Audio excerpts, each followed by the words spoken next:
Hello students, इस video के अंदर हम लोग डिस्कस करेंगे ईसोफेगस के बारे में। ईसोफेगस जो है ना वो हमारे एनाटॉमी और फिजियोलॉजी का टॉपिक है, डाइजेस्टिव सिस्टम का टॉपिक है। ठीक है। ईसोफेगस को डिस्कस करेंगे। ज्यादा बड़ा टॉपिक नहीं है, बहुत छोटा सा टॉपिक है। बिल्कुल सिंपल वर्ड्स के अंदर मैं आपको समझाऊंगा कि ईसोफेगस क्या होता है। So the oesophagus is a muscular tube. एक मस्कुलर ट्यूब होती है, इज कनेक्टेड टू और स्टमक। ये स्टमक से कनेक्टेड होती है। ठीक है। अभी मैं आपको डायग्राम में भी समझा दूंगा, डायग्राम बनाकर। It is about 25 centimetre long. ये कितनी लॉन्ग होती है? ये 25 सेंटीमीटर तक आपको लंबी देखने को मिल सकती है। And lies in the median plane. ये मीडियन प्लेन आप में आपको देखने को मिलेगी कहाँ पर? थोरेक्स के। ठीक है।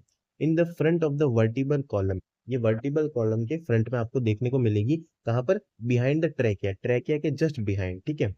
The place where the esophagus join the stomach is called gastroesophageal junction. ऐसी जगह जहां पर जो है ईसोफेगस कहाँ पर ज्वाइंट होता है? हमारे स्टमक से। ठीक है। इसको क्या बोलते हैं? गैस्ट्रोईसोफेजियल जंक्शन। ठीक है। अगर मैं आपको यहाँ पर एक छोटा सा डायग्राम बनाकर समझाऊं तो देखो, इस तरीके से जो है आपकी बकल कैविटी होती है। ठीक है। ये जो है आपका मान लो, और इस तरीके से यहाँ से जो है एक ट्यूब कनेक्ट होती है। ठीक है। जो भी हमारी बकल कैविटी से ट्यूब कनेक्ट होती है ना, ये जाके आगे कहाँ पर जुड़ती है? इस तरीके से स्टमक के अंदर जुड़ती है। ठीक है। और ये जो स्टमक है आपके आगे जाके स्मॉल इंटेस्टाइन के अंदर कन्वर्ट हो जाता है। ठीक है। और इसी तरीके से फिर ये लार्ज इंटेस्टाइन के अंदर भी कन्वर्ट हो जाता है, और आगे जाके ये रेक्टम और एनस के अंदर आपको देखने को मिलता है।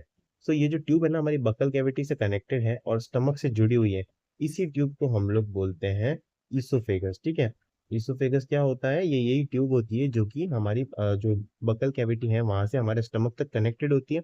ये 25 सेंटीमीटर लंबी ट्यूब होती है। ठीक है। और जहाँ पर ये जिस जंक्शन पे कनेक्ट होती है ना, इस जंक्शन को क्या बोलते हैं? इस जंक्शन को बोलते हैं ईसोफेजियल जंक्शन। ठीक है। आपको समझ में आ गया होगा ईसोफेगस क्या है। अब हम लोग डिस्कस करते हैं लेयर्स ऑफ ईसोफेगस। इसकी लेयर्स क्या क्या है? लेयर्स का मतलब यहाँ पर जो पढ़ते हैं उसके बारे में बात करेंगे। आउटर लेयर हमारे पास कौन सी है? एडवेंशिया। सबसे आउटर लेयर एडवेंशिया होती है। It attach the oesophagus to nearby the body part, जो कि अटैच करके रखती है हमारे ईसोफेगस को हमारे नियरली बॉडी पार्ट से। इसी के अलावा नेक्स्ट हमारे पास है मस्कुलर लेयर। सर्कुलर होती है ये मस्कुलर लेयर, सर्कुलर होती है। लॉन्गिट्यूडिनल होती है। Muscle fibre pushes food down into the stomach. और ये जो है मस्कुलर लेयर होती है ना, ये हमारे जो खाना है ना, फूड है, उसको जो है नीचे की तरफ पुश करती है। ठीक है। नेक्स्ट है submucosa contain glands that produce mucus. Submucosa क्या करती है? यहाँ पर म्यूकस का प्रोडक्शन करती है। ठीक है। सब म्यूकोसा लेयर होती है जो कि म्यूकस का प्रोडक्शन करती है। This keeps the oesophagus moist. और ये जो है इसको मॉइस्ट रखती है। ठीक है। आपको पता होगा ये मॉइस्ट होगा तभी तो है जो फूड का जो इसमें से पासेज होगा ना, तो ये मॉइस्ट रखती है हमारी ईसोफेगस को। नेक्स्ट हमारे पास है म्यूकोसा। ये सबसे इनर लेयर होती है। सबसे अंदर वाली लेयर कौन सी है आपके पास? Mucosa. So it is moist to help to food pass smoothly into the stomach. ये क्या करता है? ये मॉइस्ट होती है हमारी म्यूकोसा लेयर, सबसे इनर लेयर होती है। तो ये क्या करती है? फूड पास होने में जो है हेल्प करती है। ठीक है। आपको पता होगा इसी ट्यूब से जो है खाना आपके नीचे की तरफ जाता है आपके स्टमक वाले पार्ट के अंदर। ठीक है। अगर ये जो है मॉइस्ट होगी, अगर ये स्मूथ होगी, ठीक है, सॉफ्ट होगी, तो जो है खाना आराम से यहाँ पर जा पाएगा। ठीक है। नेक्स्ट हम लोग डिस्कस करेंगे फंक्शंस ऑफ ईसोफेगस। ईसोफेगस के फंक्शंस डिस्कस कर लेते हैं। कोई ज्यादा फंक्शंस नहीं है इसके। The oesophagus pass food and liquid from the mouth down to the stomach. ठीक है।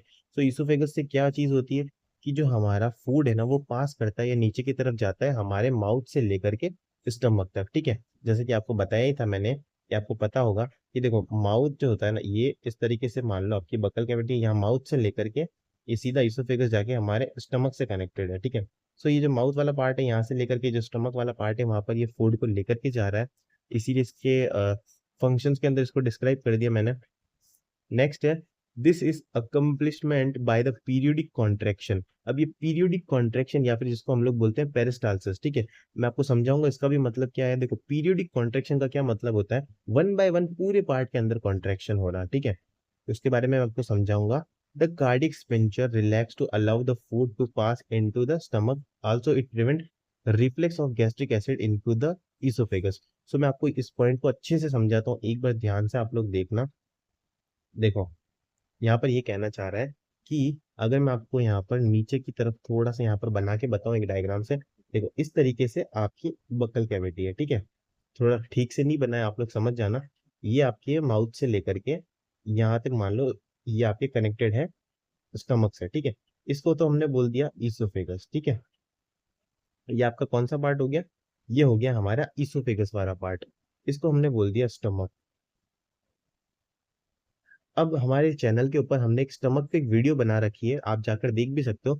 वहां पर मैंने आपको बताया था कि जो स्टमक है ना, उसके अंदर दो टाइप के स्पिंचर प्रेजेंट होते हैं, ठीक है। स्पिंचर कह लो, एक तरीके का वॉल्व कह लो, जो कि एक ढक्कन की तरह कह लो, जो बंद हो जाता है, खुल जाता है जब भी खाना आता है या जब भी खाना पेट में नहीं होता है। तो एक तो यहाँ पर प्रेजेंट होता है स्टमक की ओपनिंग के ऊपर, और एक जहाँ पर स्टमक खत्म हो रहा होता है। ये जो ओपनिंग वो अपर की तरफ प्रेजेंट है ना, ऊपर, उसको हम लोग बोलते हैं कार्डियक स्पिंचर, ठीक है। क्या बोलते हैं? Cardiac sphincter. और ये जो हमारे लोअर पार्ट में प्रेजेंट है हमारे स्टमक के, उसको हम लोग बोलते हैं पाइलोरिक स्पिंचर, ठीक है। क्या बोलते हैं? Pyloric sphincter. तो ये दो स्टमक के अंदर जो है दो प्रेजेंट होते हैं स्पिंचर, ठीक है, या वॉल्व कह लो इनको, या कोई भी गेटवे कह लो, ठीक है। ये प्रेजेंट होते हैं। अब क्या होता है ना यहाँ पर कि जैसे ही ईसोफेगस से खाना आता है, तो ये जो कार्डिक स्पिंचर ये खुल जाता है, ये रिलैक्स हो जाता है, जिसकी वजह से देखो cardiac sphincter relax allow the food to pass into the stomach. ये रिलैक्स हो जाएगा आपका कार्डिक स्पिंचर, और जो खाना है आपके यहाँ स्टमक में आ गया, ठीक है। Also it prevent reflux of gastric acid into the oesophagus. और साथ ही साथ ये रिफ्लेक्स, मान लो खाना जो है वापस ईसोफेगस में ना चला जाए, इसलिए जो है रिफ्लेक्स का भी यहाँ पर ध्यान रख रहा है, तो वही चीज यहाँ पर लिखी है। सो आई होप आपको समझ में आ गई होगी। यही था हमारा पूरा टॉपिक, आई होप आपको समझ में आया होगा। अगर आप चाहो तो इसकी पीडीएफ भी डाउनलोड कर सकते हो। पीडीएफ डाउनलोड करने के लिए आपको कुछ नहीं करना है, सिंपली टेलीग्राम पर जाकर सर्च करना है NSG लाइब्रेरी। सो टेलीग्राम चैनल है हमारा NSG लाइब्रेरी, उसको जाकर ज्वाइन करो। वहां से आपको सारे टॉपिक्स की पीडीएफ बिल्कुल फ्री ऑफ कॉस्ट मिल जाएगी।